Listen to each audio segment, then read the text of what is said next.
बिस्मिल्लाहिर्रहमानिर्रहीम, अस्सलाम वालेकुम नाजरीन। मैं हूं बाबर हयात और आप देख रहे हैं 24/7 उर्दू न्यूज़ पर बाबर हयात शो। नाजरीन, चैंपियंस कप में से अचानक रौनक ख़त्म हो गई, स्टेडियम खाली होना शुरू हो गए और वो जो एक पूरे का पूरा एक बूम बना हुआ था, जो एक ज़बरदस्त किस्म की एक एयर क्रिएट हुई थी कि जी डोमेस्टिक क्रिकेट में फैसलाबाद के लोग जो हैं वो आए हुए हैं, देखें वो कितना एंजॉय कर रहे हैं, देख रहे हैं। एक पूरी एक जो एक किस्म की फिजा क्रिएट हुई थी, सब के अंदर से गुब्बारे से अचानक पीसीबी के एक फैसले ने हवा निकाल दी है। और वो फैसला जो है वो अब तो सुनने में लोग तरह तरह की बातें कर रहे हैं कि ये जो खिलाड़ियों को बाहर निकाला है और वो भी प्लेऑफ मरहले के अंदर, कहीं ये खिलाड़ियों के कोई ताल्लुकात का मामला तो नहीं है? ये असल में रीज़न क्या है? ये इसमें कुछ हम जाने की कोशिश करेंगे। मैं बेसिकली उन फ़िलासफ़ीज़ के ऊपर बिलीव नहीं करता, लेकिन ये बातें हो रही हैं, मतलब कॉन्स्पिरेसी थ्योरीज़ के ऊपर मैं बिलीव नहीं करता, लेकिन ये बातें हो रही हैं कि भाई अगर आज एक तरफ बाबर खेल रहा होता स्टालियन में और दूसरी तरफ शाहीन शाह आफरीदी खेल रहा होता लायंस में, और लायंस जीत जाती और स्टालियन हार जाती, तो क्या कहीं ये आपस में एक दूसरे को ये ना कह रहे होते कि देख लिया तुमने कौन अच्छा कप्तान है, तुमने मेरी कप्तानी हटाई, देखो मैंने फलां को हरा दिया। मतलब जस्ट लाइक दैट। तो इस किस्म की सिचुएशन तो नहीं है। तो इस पे बात करेंगे तफसील के साथ। आज का जो मैच हुआ है, अगेन सेम वही वाला मामला, उसके ऊपर भी बात करेंगे। कुछ बात करेंगे इंडिया में बांग्लादेश के साथ जो टेस्ट मैच हो रहा है उसमें कुछ बड़ी अजीबोगरीब किस्म की चीज़ें सामने आ रही हैं जी। कुछ स्टेडियम के अंदर से खबरें आ रही हैं कि पता नहीं कोई स्टेडियम टूटने का ख़तरा है, और फिर कोई इंतहा पसंद वहाँ की कोई तंजीम है, उसने धमकी दे दी है कि वो बांग्लादेश में जो कुछ हो रहा है उसकी वजह से वो स्टेडियम के बाहर एहतजाज करने जा रही है, और फिर वहाँ पर बारिशों का भी वो मामला शुरू हो गया। कुछ इस किस्म की खबरें आ रही हैं, इस पर बात करेंगे तफसील के साथ। लेकिन आगे बढ़ने से पहले आपसे गुजारिश कि अगर आप हमारे नए व्यूअर हैं तो प्लीज़ हमारे इस चैनल को जल्दी से कर लीजिएगा सब्सक्राइब और बेल आइकन को पुश करना मत भूलिएगा। मुझे फॉलो कीजिए इंस्टाग्राम पे @बाबर हयात शो, और हमारे पेज को फेसबुक पे लाइक कर लीजिएगा। तो जनाब, आज पहला एलिमिनेटर था और मज़े की बात यह है कि सारे जो पीछे के मैचेस थे उनमें हमारे सारे सुपरस्टार्स खेल रहे थे, और एलिमिनेटर में हमारा एक भी सुपरस्टार नहीं है। कल पाकिस्तान का जो टेस्ट स्क्वाड अनाउंस किया गया उसमें यह कहा गया कि इन सभी प्लेयर्स को हम बाहर निकाल रहे हैं और इनको विड्रॉ कर रहे हैं ताकि ये अपनी फैमिली के साथ कुछ वक्त गुजार सकें, ताकि फिर उसके बाद जो है ना ये रेस्ट कर सकें।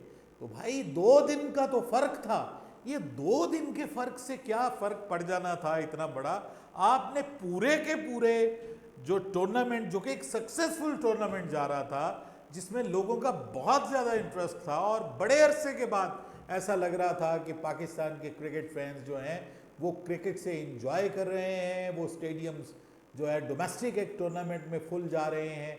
आपने सारे के सारे उस सिस्टम के अंदर से हवा निकाल के रख दी, और आज क्राउड था बट नॉट लाइक दैट कि बाबर आजम हो, एक तरफ शाहीन शाह आफरीदी हो, एक तरफ शान मसूद हो, दूसरी तरफ जो है वो इमामुल हक हो, और बड़े बड़े प्लेयर्स आपस में एक दूसरे के मद्दे मुकाबिल हो, हारिस रऊफ बॉलिंग करवा रहा हो। तो ये अचानक जो है पाकिस्तान क्रिकेट बोर्ड का फैसला ये समझ से बालातर है, ये नहीं करना चाहिए था।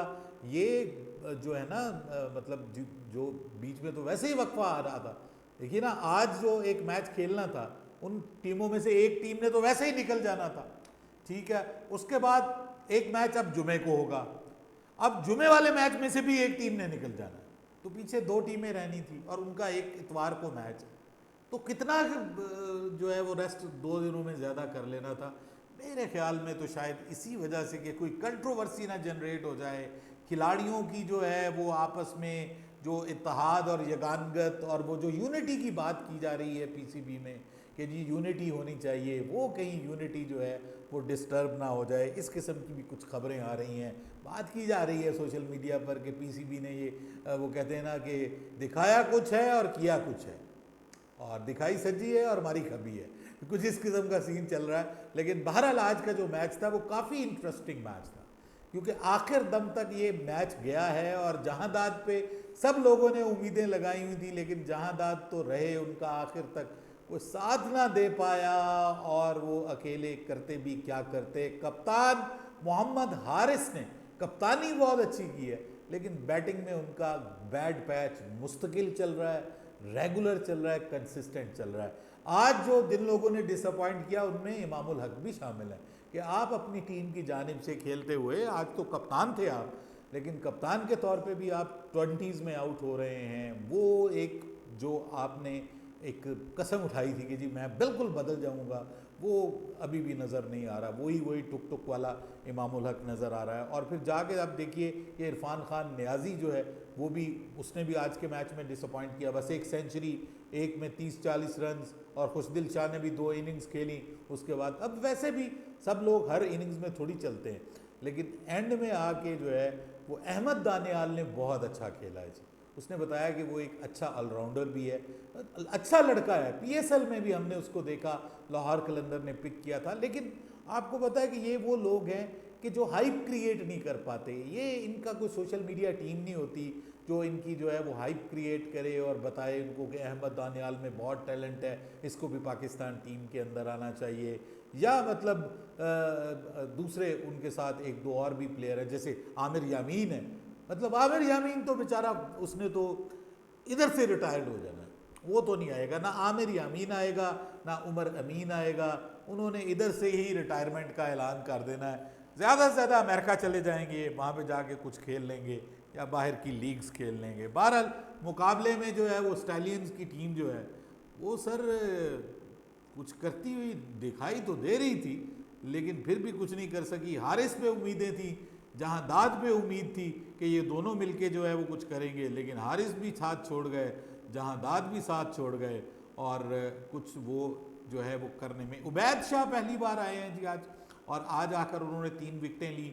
बहुत ज़बरदस्त परफॉर्मेंस उनकी तरफ से नज़र आई है। जहांदाद खान जो हैं वो आज विकेटलेस रहे हैं, ज़मान खान जो हैं वो भी विकेटलेस रहे हैं, लेकिन आदिल अमीन और मास सदाकत आज लड़का जो है, ये भी अंडर 19 की खेलने वाला लड़का, ये नज़र आया है। और इसने मास सदाकत ने कुछ शुरू में 27-28 रन भी बनाए, यासिर खान ने 39 बनाए, उसके बाद बाकी 32, 28, 30, 30, 38, 7, 8, 0। मतलब इस तरह से मैच तो नहीं जीता जाता।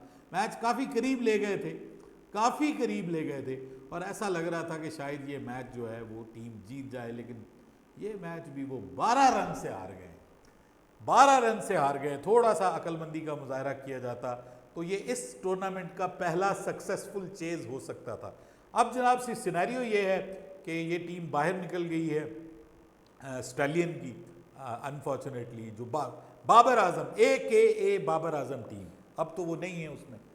और लेकिन शाहीन शाह अफरीदी की कप्तानी में जो टीम है वो पहुंच गई है अब सेकंड एलिमिनेटर में, जहां पे अब उसका जुमे वाले दिन मुकाबला होने जा रहा है मोहम्मद रिजवान की टीम के साथ, जो कि AKA also known as Mohammad Rizwan team. लेकिन अब मोहम्मद रिजवान भी उसमें आपको नज़र नहीं आएंगे, तो वो किसी और की कप्तानी में वो टीम खेलेगी।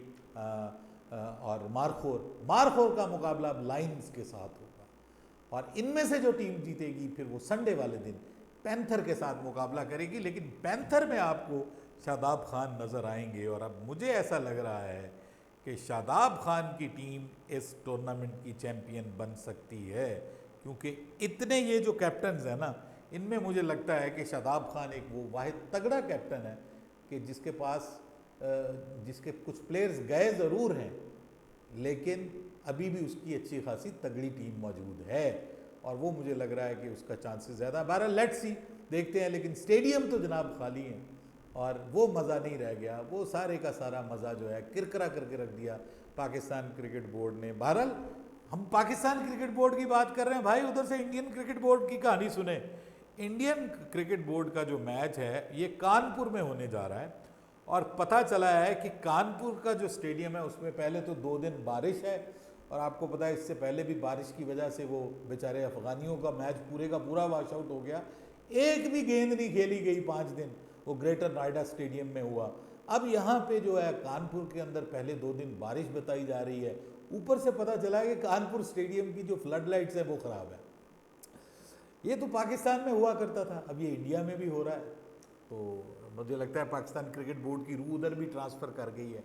तो वो आपको पता है जब बादल होते हैं तो क्लाउडी सिचुएशन होती है तो थोड़ी रोशनी जल्दी कम हो जाती है, और अगर बारिश नहीं भी होती तो जो है वो कम रोशनी की वजह से मैच रोकना पड़ेगा।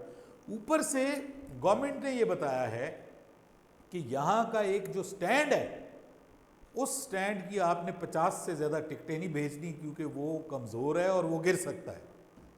तो भाई अगर वो कमज़ोर है, गिर सकता है, तो फिर बेचारे 50 लोगों को भी रिस्क लेने की क्या ज़रूरत है? उनको भी ना बेचो, उनको भी कहो कि भाई बेचारे, मेरे ख्याल में वो शायद बिल्कुल ही स्टैंड खाली होगा तो वो नज़र आएगा और सब लोग कहेंगे भाई स्टैंड क्यों खाली है। अब ये एक मिसमैनेजमेंट। उसके बाद अब प्रॉब्लम ये है कि एक कोई सियासी जमात है, मैं नाम नहीं लेना चाहता, बहुत से लोगों को पता है वहाँ पे इस तरह की रेडिकल जमातें हैं, वो बांग्लादेश के ख़िलाफ़ एहतजाज करने जा रही है स्टेडियम के बाहर, और उन्होंने धमकी दी है कि हम ये मैच नहीं होने देंगे, स्टेडियम के बाहर हम एहतजाज करेंगे, बांग्लादेश में बहुत हालात ख़राब हैं, और बकौल उनके कि वहाँ पर जो है वो हिंदुओं के साथ जो है वो बहुत बुरे सलूक हो रहा है, और ये जो नई वहाँ पे गवर्नमेंट आई है ये कुछ नहीं कर रही, और वहाँ पे जो छोटी कौमियतें हैं उनको जो है वो मुश्किलात का शिकार किया जा रहा। तो इस हवाले से वो एहतजाज करने जा रहे हैं। मेरा पॉइंट ऑफ व्यू ये है कि भाई एहतजाज करना है तो बांग्लादेश की एम्बेसी के सामने जाके करो, एहतजाज करना है तो बीसीसीआई के ऑफिस के सामने जाके करो। इसमें बांग्लादेश के खिलाड़ियों का क्या कसूर है? इसमें इंडिया के खिलाड़ियों का क्या कसूर है? इसमें क्रिकेट फैंस का क्या कसूर है? उनको तो मैच देखने को मिलना चाहिए ना, मैच होना चाहिए। लेकिन ये भाई ये हर जगह पे चीज़ें मिलती। खैर हमारे मुल्क में अल्लाह का शुक्र है अल्हम्दुलिल्लाह कि कभी रीसेंट पास्ट में तो ऐसी खबर नहीं आई कि जनाब स्टेडियम के बाहर जो है वो बहुत बड़ा एहतजाज हो रहा हो और अंदर आने वाली टीम को कहा जाए कि बाहर निकल जाओ, हम तुम्हारे साथ ये करेंगे। इंडिया में तो बहुत बार हुआ, आपको पता है कि याद होगा कि वो विकेट खोद दी गई थी फिरोज शाह कोटला स्टेडियम की, और उसके बाद मुंबई के स्टेडियम में भी कुछ ऐसा ही इसी किस्म का हुआ था। पाकिस्तान का जो मैच वहाँ पाकिस्तान दौरा करने गई थी, तो ये वहाँ तो ये सिलसिला काफ़ी सारा चलता रहा है। पाकिस्तान में अल्हम्दुलिल्लाह ऐसा नहीं हुआ, लेकिन लोग कहते हैं जी कि पाकिस्तान के तो हालात बहुत ख़राब हैं तो चैम्पियंस ट्रॉफी तो होनी नहीं चाहिए, तो ये बातें भी हो रही हैं। अब इन सारी सिचुएशन में ख़ुद इंडिया के हालात ये हैं कि उनके अपने जो है वो स्टेडियम्स की का स्टैंड इतना कमज़ोर है कि उसके ऊपर 50 से एक भी ज़्यादा बढ़ गया ना, 51 वाला को मेरे जैसा भी बैठ गया तो स्टेडियम था। मतलब ये हालात हैं। दुनिया का सबसे बड़ा स्टेडियम, दुनिया का सबसे अमीर स्टेडियम, और ये और वो और पैसा सब कुछ होने के बावजूद जब इस किस्म की खबरें आती हैं तो बंदा हैरान ही होता है और फिर अपने बारे में सोचता है कि यार चलें, हम तो फिर भी कुछ ना कुछ बेहतर ही हैं, फ़िलहाल ऐसे हालात तो नहीं हैं। अपनी राय दीजिएगा कमेंट सेक्शन में। बाबर हयात को इजाज़त दीजिएगा। अल्लाह हाफ़िज़।